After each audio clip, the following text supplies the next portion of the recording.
2020 special meeting of the North Ridgeville City Schools Board of Education. If we could all please rise for the Pledge of Allegiance. I pledge allegiance to the flag of the United States of America and to the republic for which it stands, one nation, under God, indivisible, with liberty and justice for all. Can we have a roll call, please? Mrs. Yetsey? Here. Mrs. McCarthy? Here. Mrs. Saxon? Here. Mrs. Tamira? Here. Mr. Vaca? Here. Finalization of the agenda. Is there anything to add or delete? Madam Vice President, the agenda is final. Thank you very much. Madam Superintendent, we're going to move into the superintendent's report. Okay. If you give me one moment, I'm going to share my screen with you.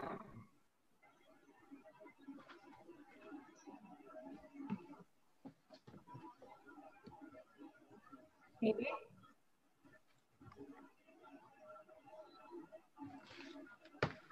Okay. So, welcome everybody tonight to this board meeting, and we are planning to share with you our survey results and some data regarding our staffing over the past couple of months, and how this leads us to make some decisions as we look at next semester and what is currently transpiring with this pandemic.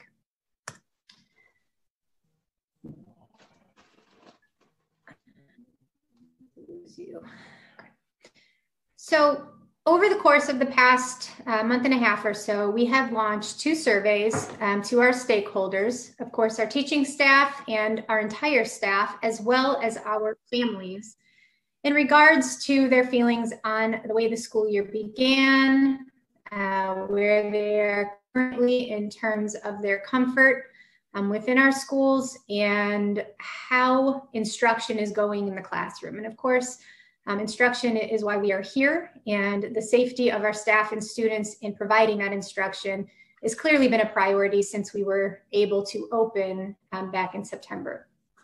So I just want to take a moment to take a look at some of the responses and go through both our families and our staff. I think you can see that.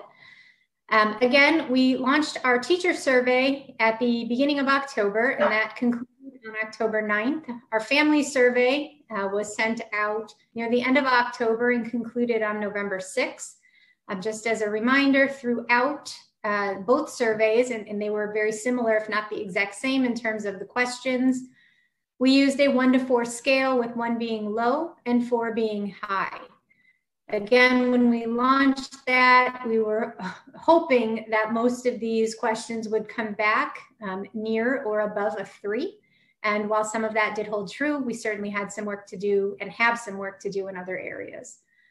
So if we take a look at our families, we had 1,855 unique responses.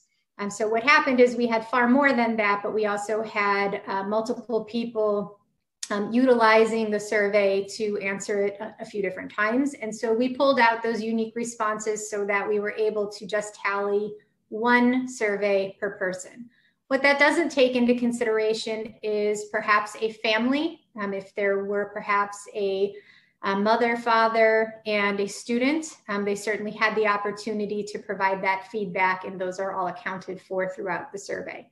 We had 280 staff unique responses as well, both of which are statistically valid in terms of our sample size and really gave us a true picture of where people are feeling at that given moment.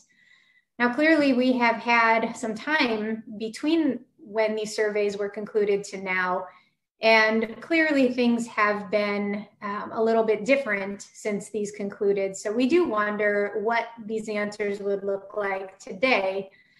But we're working with the information that we have as we do look ahead at next semester. The unique responses, again, we had 3 different, or actually 4 different groups of people in terms of how their students are participating or how the staff are participating, whether it's hybrid or hybrid while online, fully remote, or perhaps a family has students who are in multiple formats, and those are all taken into account. So when we look at some of the questions, overall, how do you rate the start of the school year? 3.01 for our families and a 3.01 for our staff. Again, not perfect, not a 4, but pretty good considering the circumstances we were under.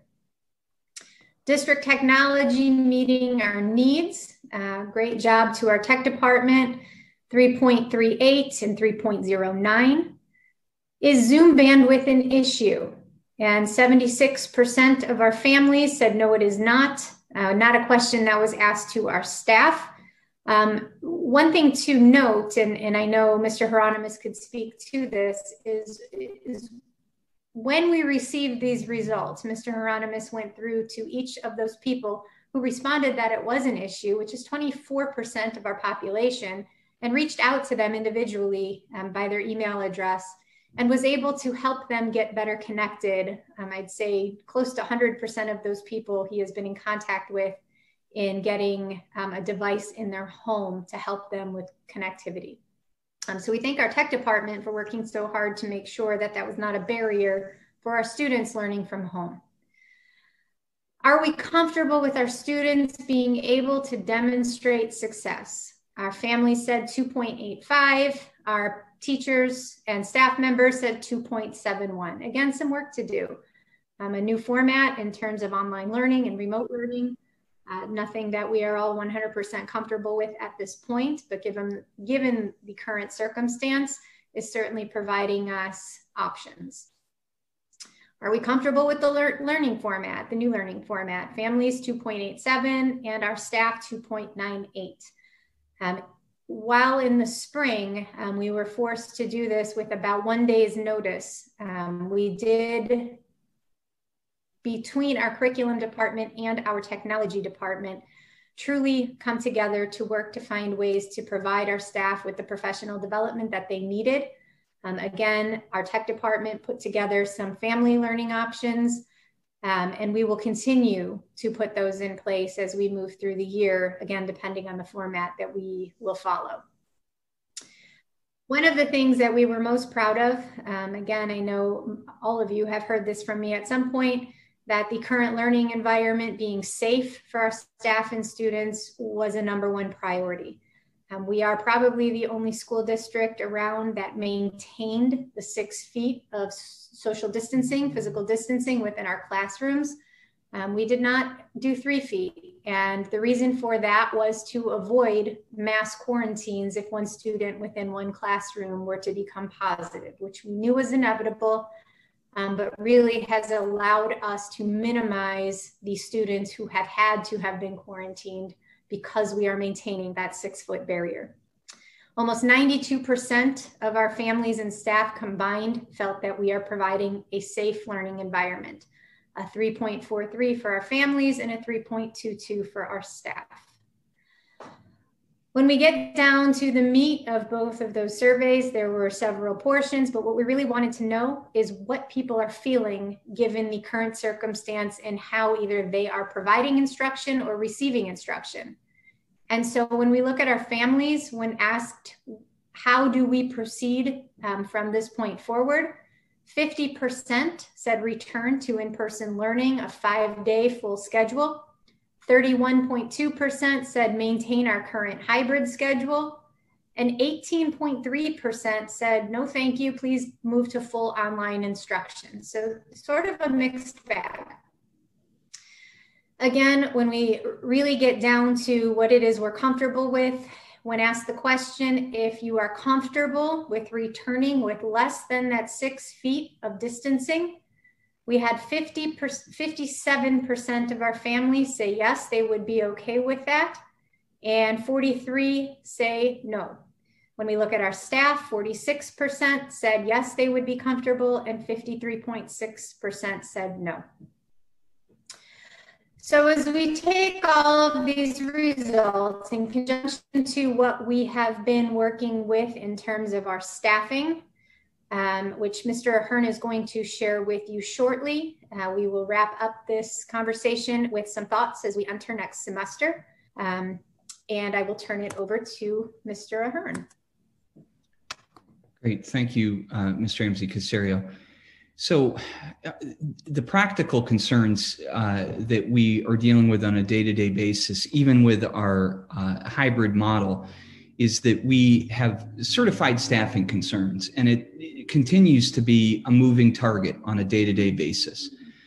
There are teacher shortages on the rise, we know that, and that we're currently only able to maintain staffing with our teachers because of the fact that we have a hybrid plan where teachers are teaching in person for 2 days and then are remote for 3. In the case of the high school, they're only in person 1 day a week and remote the other 4.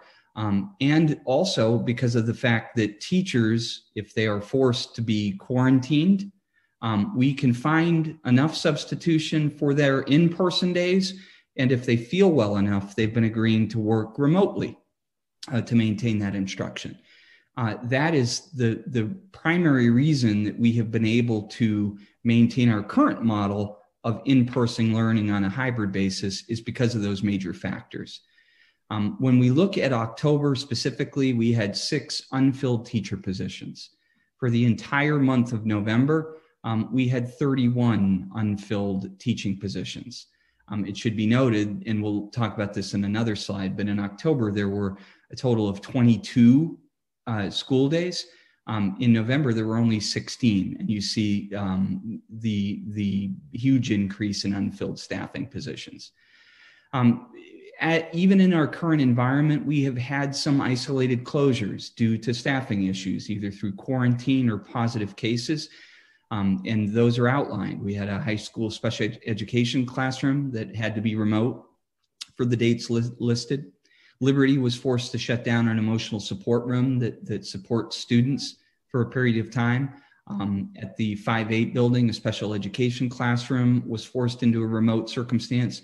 And then at Ranger High Tech Academy, that is designed because of their smaller sizes with an online and virtual concurrently happening, and they have the technology, which we don't have district-wide. They have recently had several days that they have had to go to a virtual for all folks rather than in person, just because of staffing concerns. If you could go ahead and advance there, please. Keith, yep. Can you please explain what an unfilled teaching position means? So an unfilled teaching position, and we'll talk more about that in a bit too, but that's a great question. That means that somebody is not present and that a staff member, we need a certified substitute to fill that position. And we contract with a substitute service. And when I say unfilled, it means we had an absence and they were not able to provide us with a qualified substitute to fill that position. So that we either had to sustain that by internal, having teachers step up and get covering teachers for covering other teachers, or we've had to combine safely when it was practical. Does that answer your question, Ms. Yetzi? Yes, thank you. Great. So continuing along this theme, we also have some serious concerns with our support staff. These are our not our teachers, but our support staff who are critical to the daily operations of our school systems. We have been struggling from the beginning to fill any absences for our support staff. We had 68 unfilled absences in the month of October for the 22 days I mentioned. Meanwhile, in November, we had 87 unfilled support staff positions. These are critical positions that support our day-to-day education. These are, in many cases, highly trained staff that support our teachers. They're bus drivers that get our kids to school. They're paraprofessionals that work to provide interventions for kids. They're cleaning and custodial staff that make our buildings safe. Instructional aides, you see there, when they're not filled, it degrades the quality of supports that our teachers can provide. We've had to, because of a lack of support staff, cancel some Wednesday support sessions for kids that need extra help. Building cafeteria and monitoring positions have been short-staffed throughout October and November, and we expect that to continue into December. Our transportation department currently has one full-time district sub with 8 drivers and 1 bus aide out as of this writing today. Our bus drivers and our transportation department with Tammy Kazmarek and her team are able to maintain and get buses on the road for our in-person days because of some special education closures that were necessary, and the fact that JVS moved to remote. So bus drivers have had to pick up extra routes and able to make sure that things are covered so that we can implement the current plan. If you could advance it, please. When you look about what this means, another area of support staff concern is when you look at the unfilled shifts for cleaning and custodial from October 1st through November 27th, you see those numbers. There were 12 uncovered shifts for custodial, 23 uncovered shifts for cleaners, for a total of 258.5 hours. Now, these are being filled, and we are doing our absolute best to make sure that our environment is clean and safe for staff and students. But this has an unintended impact on our employees that are asked to step up and work double shifts and to cover unfilled shifts. It extends their days and it extends the hours of their days, which is a strain on the organization and those individuals and the families that they support at home. You could advance it there. So more concerns. In October, there were 517 absences that did not require a substitute, mostly because staff were willing to work remotely when they were well enough to do so, and that we were able to take some courses that would have been in person and move them to virtual. Those are positions that had to be filled by a certified sub, we probably would not have been able to fill them and would have been in a circumstance where we would not be able to staff classrooms appropriately. And that is the primary reason that we have been able to maintain this model, is because on the remote days, teachers have been stepping up to the plate and providing synchronous instruction to students, even though they may have been asked to quarantine. And we truly appreciate it, because we could not do what we're doing without their willingness to be there for our students and their commitment to the model that we currently have in place. For the month of November, we had 651 positions that were marked as no sub needed because of the courage and commitment of our staff. The fact that teachers can work if they feel well, that's a major plus for us, and their willingness to do that does not go unrecognized. When we look at the support, the substitute service that we use, Rachel Wixie, they informed us on 11/11 when we met with them about what we view a crisis of a lack of substitutes. What they told us was stunning. We know that there are substitutes that don't want to work because of the pandemic. Out of our certified substitute pool, there were only 47 subs that are actively working out of the 202 substitutes that were regularly working for North Ridgeville City Schools last year. So that tells you a little bit about the circumstances that we're up against. In the area of support staff, we have only 12 active substitutes out of what was a 32 substitute active pool last year. And that we only have one currently full-time substitute bus driver that's working for us. We have some part-time, but they could not fill an entire route for a day. They were only part-time. And then I'll turn it back to Ms. Ramsey Casario at this point. Thank you, Mr. Ahern.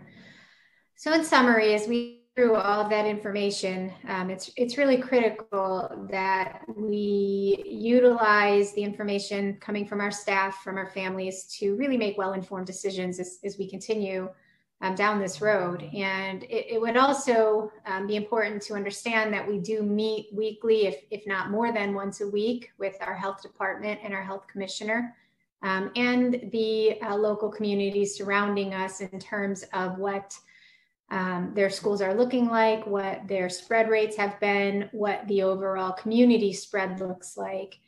And they have been a tremendous help to all of us as superintendents and school staff in terms of making these decisions. Dave Koval in the health department has maintained that if we are running a safe school, that despite the color system that we really didn't subscribe to throughout this entire planning process, really has nothing to do with our schools. And if it does, he would let us know that, but wants to be sure that we understand that some of those ratings really are outside of what is occurring in the schools. It's also important to understand that we do feel, and I do believe, that providing our students a safe and structured environment really does minimize the risk of spread with what our students may or may not be doing when they're not with us. And quite frankly, those have been the circumstances that in most cases have led to some of our cases. And fortunately, again, with how I began this, with our 6 feet of distance in our classrooms and some of the other barriers that are in place, our masking, and our students really stepping up and our staff stepping up and really understanding the severity of the pandemic that we are working under, but also understanding the importance of having some in-person instruction and really following the rules that we've put in place to allow that to happen has been tremendous. So as we look at our community and staff results, they truly are divided. We're looking at, in most cases, a clear divide that people are very strongly in favor of returning, and the other half of the people are very strongly opposed to returning full-time. And that's due to multiple circumstances. We are having a tremendous difficulty filling all of our support staff vacancies, as outlined by Mr. Ahern. And I think it is important to reiterate the fact that we've only been able to fill our staff vacancies due to our teachers making the decision to work remote on virtual days and covering for one another on those in-person days when possible, and our teachers working from home if they are quarantined or perhaps not experiencing symptoms. We have been very fortunate in being able to cover most of our classrooms. It is possible that moving forward, and some of you have already experienced this, where we may have to look at isolated shutdowns, whether it's a building or a classroom or a grade level, as our cases continue to climb across the state of Ohio and the country for that matter. It is a very real possibility that we will be in a situation where we may need to pivot quickly to a remote setting. And again, that could be anything from as small as a classroom to a full district, and feel that it's important that people understand that possibility. With the information that we have, we do not, I cannot recommend that we would make any changes to our current model at this point. Again, knowing what we know, we have some safety in place. And again, we will day by day, see how these numbers are and our staffing situations continue to be. The 2 major factors for going completely remote, again, would be based on the inability to fill our vacancies, or if we have significant school spread that we would need to be concerned about. And again, those decisions are made in conjunction with the health department and taking all of the data that we have and making sure we are making the best decisions to keep our staff and students safe. So at this point, we would recommend that we will continue with our hybrid model to the best of our ability until such time that we have new information and it is safe to make a full return to our classrooms. With that, I would entertain from the Board of Education any questions you may have.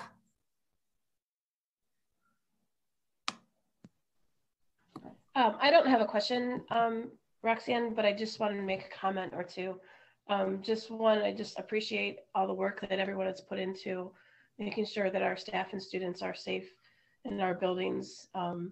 And 2, I want to really commend our teachers for stepping up and and our support staff for stepping up and making the best out of a situation that we have zero control over. It really is because of all of you, all of your hard work and dedication to our students that we are even able to continue educating in the manner that we are. So it's very much appreciated. Thank you. Thank you, Mrs. McCarthy. I'd like to second Kelly's response with a thank you to the teachers and our support staff and even our students for doing what they're supposed to do to keep our school district running. Teachers, everybody working from home, support staff covering extra shifts, we really appreciate that, definitely. If someone wants to sub, what can they do? So what kind, you mentioned that we have some opportunities or some vacancies. What can they do if they want to sub? If they want to go to the North Ridgeville City Schools websites and under the HR page, there are detailed instructions on how to be either a support staff part-time or a certified substitute, and to get onboarded through Rachel Wixie. If they want to call myself or Don Fitz in HR, we are working with Rachel Wixie to get people fast-tracked. And if they are only committed to North Ridgeville because this is their community and they feel strongly about helping us out, we can make sure that they only sub in our community. They don't have to go everywhere else. So those are the things I would encourage anybody to either reach out to me directly or to look at the North Ridgeville City Schools website under departments and HR, and all the information that you need there to be a substitute for support staff or certified is there. Thank you. Mm-hmm. The next question, my last question is, and Roxanne, you kind of mentioned this at the end where you said until such time. For anyone who, so this is the plan for as it stands right now. This will be revisited as we move forward, and if something changes. I want to remind people that this is not like till June, correct? That's correct. I don't know what liberty I have to share some of the health department's information, but I feel like it's made pretty wide news at this point that there are 2 vaccines that will be headed our way.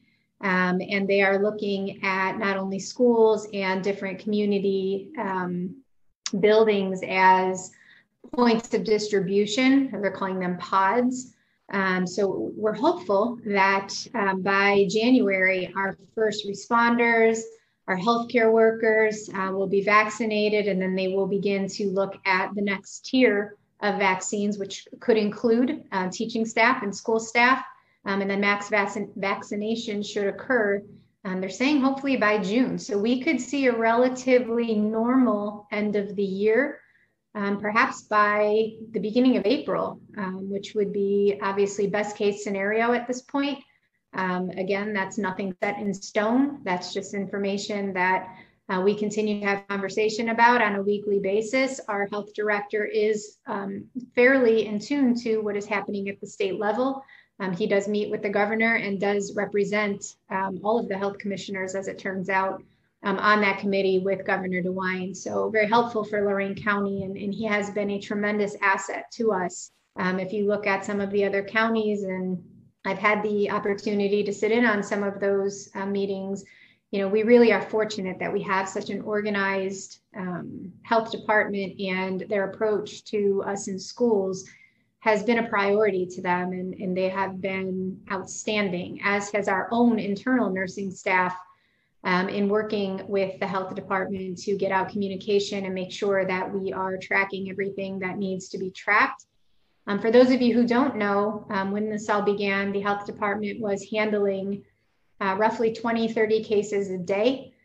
They are approaching well over 700 a day, in which case it's put a lot of strain on the school districts. And Rhonda Carson and her team, with Lynn Petroff as her assistant, have been doing the large majority of our contact tracing without, in some cases, the support that we had at the onset from the health department. So I have to also include them and really give them a shout out for the immense amount of work that they have undertaken as our COVID coordinators in the district.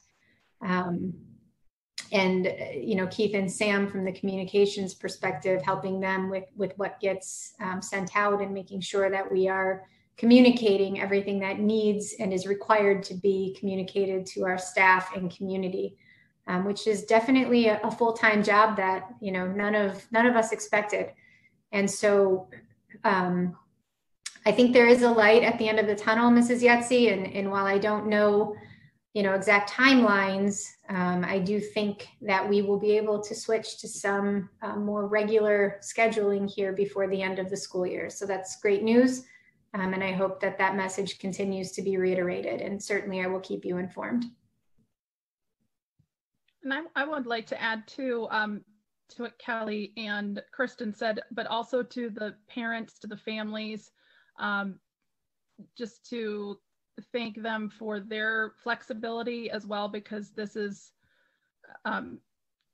as Mrs. Caserio said, sometimes things might have to change. There's been pivoting at a second's notice. And so really your kids, they watch you and listen to you. So your positive attitudes and flexibility really helps the situation overall too, along with their teachers and the entire staff. But we do need to commend the families. If you can just continue what you're doing and be patient a little while longer. Thank you. Thank you, Mrs. Saxon. So we will now move on to the Board of Education Committee planning. So Mrs. Caserio, did you have information you needed to share with us regarding this? I do. So as we do every January, we hold an organizational meeting where the Board of Education will be selected to choose various committees that they will serve on. Some of them are liaison type of positions, whether it is the ARC committee or our endowment funds committee, Citizens for Better Schools. And the Board of Education, will appoint, or the board president at that point will appoint all of you to those different positions. And just wanted to be sure that we had the opportunity to have that discussion in terms of interest and expectations. Thank you. Mrs. Yetzi, I know that you had requested that this was put on the board agenda. Is there anything that you wanted to share with us, or any specific questions that you had? I know that we talked in the December meeting last year about some of the liaisons being a little outdated, where maybe we wanted to revisit them. And I wondered if we could include a different one as well, but I cannot find my list right now. I am actually going to screen share what I have, if that's helpful. And these are the current,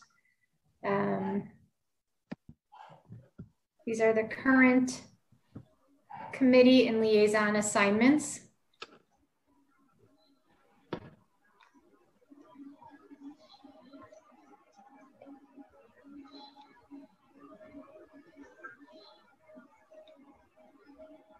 Thank you. Mrs. Yetzi, which liaisons were you referring to?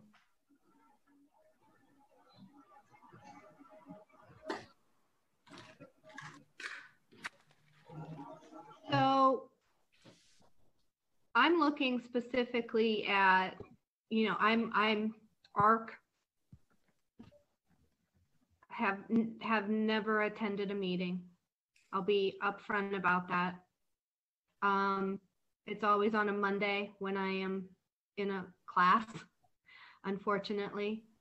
I think that's where it was, but I wonder about that. The Small Claims Resolution Board, do we do anything with that? I think that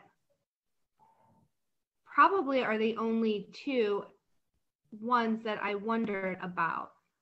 So and I don't know if anybody else, maybe Frank could speak to them, but I also wonder if we could report out too, like include in our meetings a report of what's happening when we go here. So a couple of things, Ms. Yetsey. The small resolutions board, that is on an as needed basis. Okay. So it serves a very distinctive function, but it's only when those opportunities arise. So it's not something that you would schedule regular meetings. And then some of these are scheduled, like the ARC Recognition Committee, ARC, that you spoke of. They schedule it based on their leadership team that sets these up. So in a case where meetings aren't conducive to a board member, that might be an opportunity to reach out to them and say, hey, I sit on this committee. Is there any chance we can revisit when we meet so I can be in attendance? Or reach out to another board member and say, you know what, they can't make that change. Any chance anybody else can step into that role? For instance, when I sat on the Board of Education for Lorraine County JVS, it got to a point where I could no longer attend the meetings based on their schedule.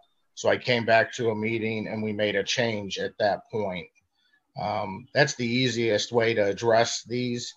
A number of years ago, we had looked at this, and each one of these current committees are still needed.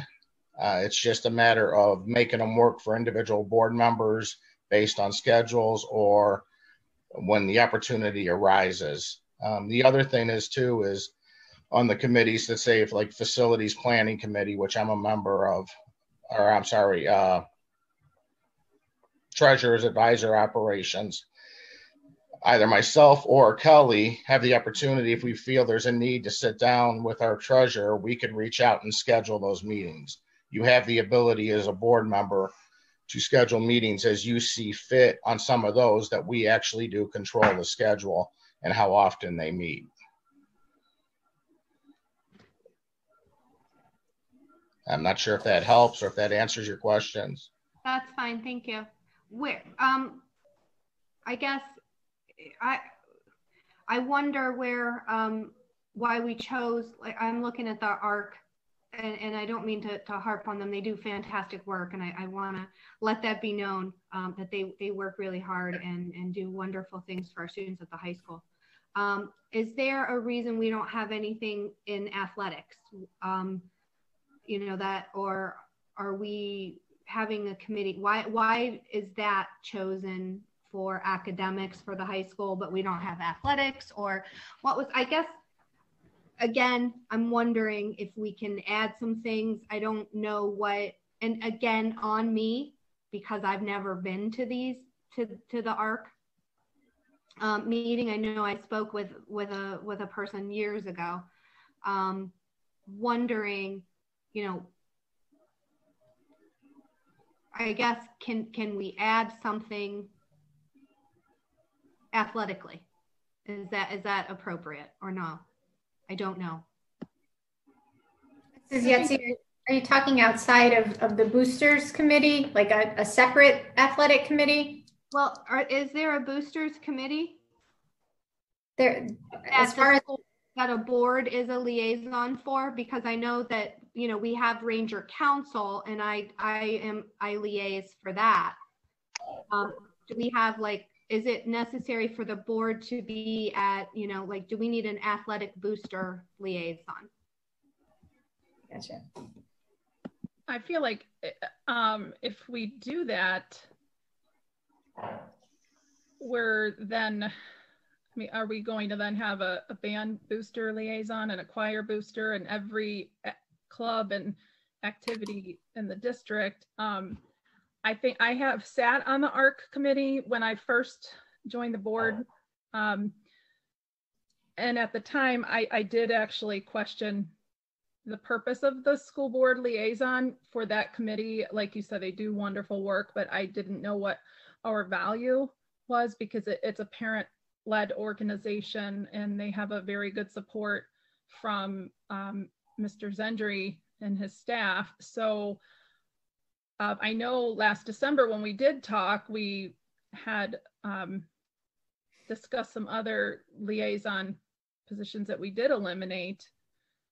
I don't know if that's something that we want to discuss now. As far as ARC, the others that I'm involved in, I can only speak for myself, but I feel that I do loan a support, especially like for the endowment funds.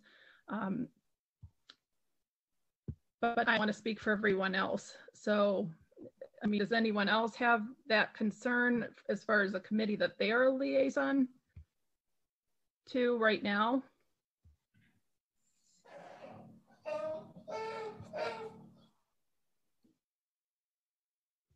So no other concerns. Okay. Then I think at this point, what we should do is wait till our January meeting when we vote on the committees during that organizational meeting, unless someone else has a suggestion or something they would like to add right now. Ms. Saxon, I would like to just add, maybe we can talk to the leadership of those committees and find out what they feel the necessary role is for a board member to be a liaison, and then maybe that could help us determine whether or not it is still needed. I'm assuming, and I don't know this because, like I said, I'm assuming that some of these liaison positions are written into those organizations, into their bylaws, or however they organize themselves, that that liaisons, that they have liaisons from the Board of Education. So I would just want to check with those committee leadership before, just to see our value for them. That's a great idea, Mrs. McCarthy. Mrs. Yetsey, can you please reach out to the ARC leadership if you have an opportunity? So maybe they have their bylaws or their rules, and like Mrs. McCarthy said, that there might be a specific reason why a board member is requested to be there, because we don't have that past history to know and what they do need from us. Because certainly if they do need our support, then I think we all agree that we want to continue to give that. I also just want to mention that I don't want to go down the rabbit hole of every organization saying that they need a liaison from the school board, because that's not going to be feasible. There's 5 of us, and we cannot, and there's hundreds of organizations in our school district. We cannot possibly be liaisons to all of them. So that being said, I believe that when ARC started, they needed some additional support to gain the level of importance maybe that was needed for that committee. I mean, if you think about academic recognition, and it's completely parent run for high school, and that was a grassroots type of thing. So again, don't want to go down the rabbit hole of having everybody say, hey, I want a board member being a liaison, because there is no, to anybody who is out there that is thinking, hey, I want a board member to be a liaison, just remember there aren't very many great privileges with that. So just wanted to throw that out there. And I think too, Mrs. McCarthy, that I agree with you, because then it kind of diminishes the role of our administration and following the chain of command, and that we want these groups and their leadership to collaborate with our leadership. That's what we have them there in place, and we've entrusted them to do. So we're kind of like the last resort. And I don't think that that's just my personal feeling. I don't think that we're needed in those roles any more than, like I said, endowment funds. It's a kind of a different animal. But again, I have to be honest, Mrs. Caserio and Mr. Pacini, they do most of the work with that. So, all right, very good. then one last thing. Can Sure. I request too, if we are doing that, I'm definitely going to reach out to ARC and talk to them. And again, I want to stress that I have no problem with that organization and liaising with them should they need me. I don't want to appear, I guess my overall question was, what am I supposed to be doing when I couldn't meet with them? I'd also request that, I know we have a spot in our agenda when we do have a spot for announcements. I'd like us to do a little bit more if we are having a meeting. I know when I go to PTA council, I try to make sure that I'm telling the other board members, what I learned through there. I'd like to share a little bit of if it's important for us to be there, I feel like we should be sharing with the other board members what we're discovering in these meetings. So I guess I'd just like to ask all of us is when we go to meetings and we have a report or that, we share with each other what we're discovering in those meetings. And I know it's always done during announcements, but if we could just make an effort. I think that's fair. I don't believe that every group meets regularly, so I don't know if we would want to put that as a monthly type thing. I mean, like for example, Kelly and I are on the policy, and we meet maybe quarterly or as things come up, and that's usually presented through the superintendent who gives us the policy report. But I certainly enjoy getting the announcements like from Ranger Council, from ARC, from endowment funds. I think that we always can have room for that.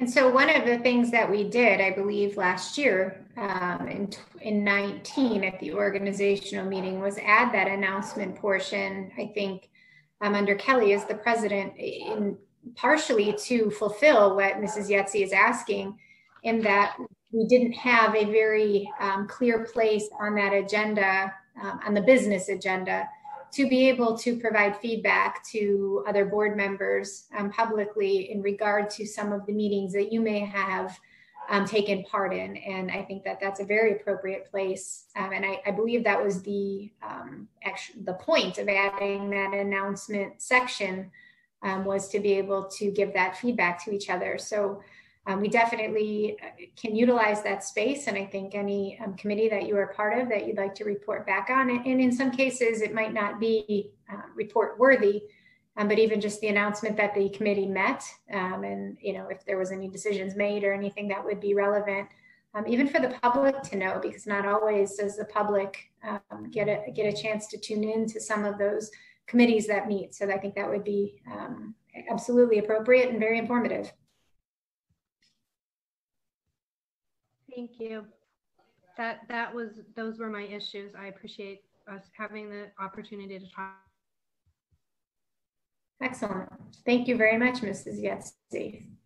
That, Mrs. Saxon, concludes the superintendent's report. Okay, thank you very much. Now would be the time of hearing of the public on agenda items. So if there is anyone who is attending this evening, you may speak to the Board of Education on the agenda items right now. So we have now turned on the ability for participants to unmute their microphones. If anyone would like to address the board, please do so at this time.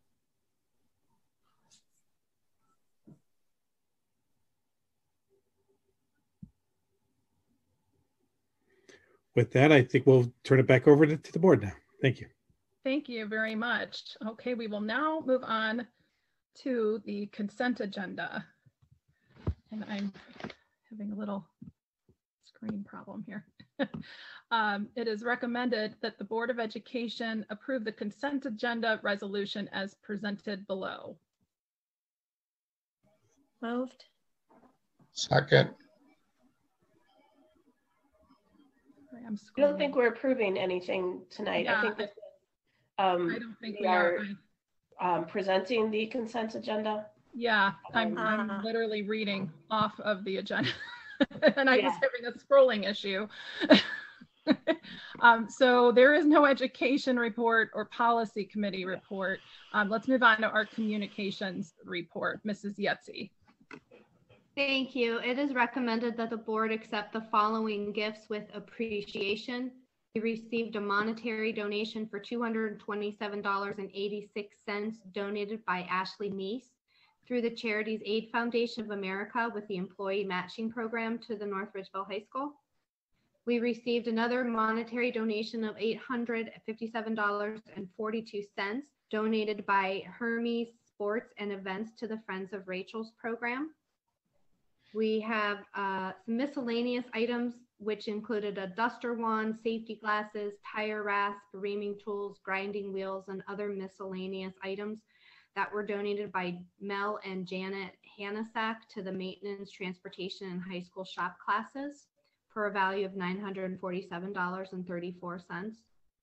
And lastly, we received a brand new canopy tent for the cross country team, and that was donated by the North Ridgeville Cross Country Boosters to the cross country teams for a value of $1,528.53, which brings our total donations from the community for the 2020-2021 school year to $12,854.85. And thank you again to our community for their tremendous support of our students and our schools. That concludes my communications report. Wonderful, thank you. Mrs. McCarthy, the building and operations report, please. Thank you, Ms. Sexton. We have 2 items, board, to consider this evening. 4 Chromebooks that need to be reassigned. That'll be either used for spare parts, sold, or disposed of. And we also have a request for the district to solicit quotes for waste management services. This concludes the buildings and operations report. Thank you. We'll move on to human resources report. We have a number of items that I will report this evening. 3 certified leave replacement appointments, 16 special project supplementals, 2 support staff leave of absence, and this concludes the human resources report. We'll now move on to the finance and audit report. Mrs. McCarthy. Thank you again, I appreciate it. Under the finance and audit report, we have a resolution supporting the new Fair School Funding Plan as recently introduced in the Senate. The plan was developed on the basis of 2 fundamental questions. What does it cost to educate a child in the state of Ohio? And what does each district need to operate? The Fair School Funding Plan delivers the adequate and equitable level of funding necessary to provide opportunities for all public school students across the state. I move that we approve this finance audit report in 1 reading. Second. Moved by Mrs. McCarthy, seconded by Mr. Vaca. Is there any discussion? I just want to note that if we do approve this evening, that it does authorize the treasurer to deliver a certified copy of this resolution to community leaders, to members of the Ohio House of Representatives, the Ohio Senate, including Representative Gail Manning and Senator Nathan Manning, and to the office of Governor Michael DeWine. Thank you. Any other discussion? Roll call, please. Mrs. McCarthy, Yes. Mr. Vaca, Yes. Mrs. Yetsey, Yes. Mrs. Saxon, Yes. Mrs. Tamira. Yes. Thank you. Under other board business, we have an education report. Mrs. Tamira. Thank you. It is recommended that the Board of Education approve a resolution to acknowledge and follow the guidelines of House Bill 404, extending the effectiveness of House Bill 197 provisions, granting authority to public bodies to hold and attend meetings by electronic means while remaining compliant with the Open Meetings Act. I move to approve this resolution in 1 reading. Second. Moved by Mrs. Tamira, seconded by Mrs. McCarthy. Is there any discussion? Roll call, please. Mrs. Tamira, Yes. Mrs. McCarthy, Yes. Mrs. Yetsey, Yes. Mrs. Saxon, Yes. Mr. Vaca. Yes. Now it is the hearing of the public on new items. If anyone in the public that is attending has something they would like to address to the board, this is your time to do so. We have now turned on the ability for participants to unmute their microphones. If anyone would like to address the board on these new items, please do so at this time.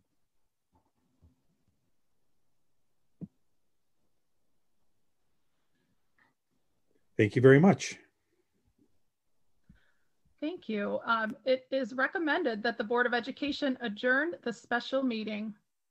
Moved. Second. Moved by Mrs. Tamira, seconded by Mrs. McCarthy. Is there any discussion? Roll call, please. Mrs. Tamira, Yes. Mrs. McCarthy, Yes. Mrs. Yetsey, Yes.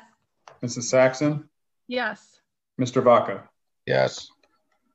Have a wonderful evening, everyone. Stay warm.